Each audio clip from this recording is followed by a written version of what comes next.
Number 22. Given the information in the diagram below, what are the measures of sides T and R rounded to the nearest tenth? Pictures not drawn to scale.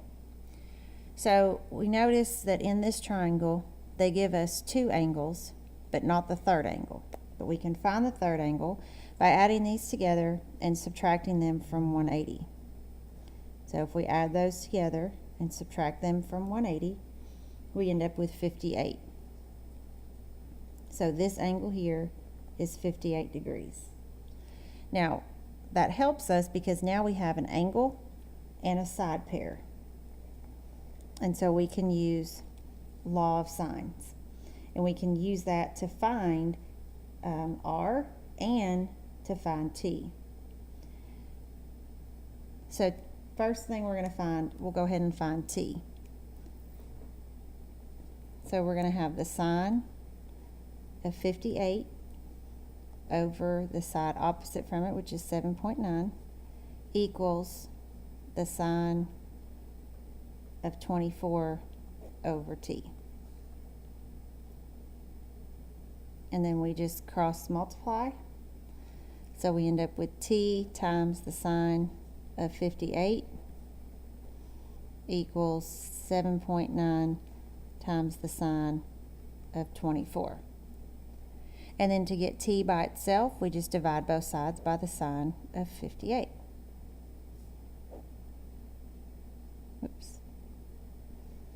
So to find T, we just need to punch that in the calculator. Make sure that you're in degree mode, which we are.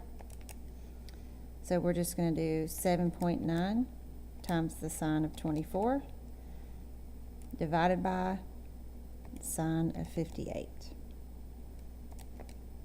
That gives us 3.78, which is approximately, it says round to the nearest tenth, so that's approximately 3.8. And then we're going to do the same thing for side R. Get that up a little bit.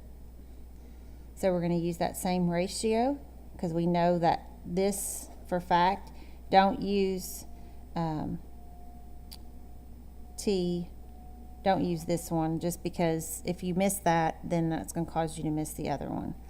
So sine of 58 over 7.9 equals the sine of 98 over R.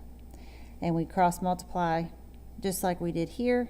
And so R is equal to 7.9 times the sine of 98 over the sine of 58. And so that's approximately 9.2.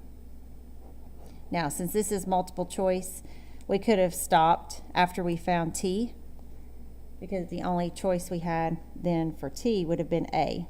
But since this is your semester test and it counts 20% of your grade, I would go ahead and find R just to make sure that that is an answer choice and you didn't just miss T.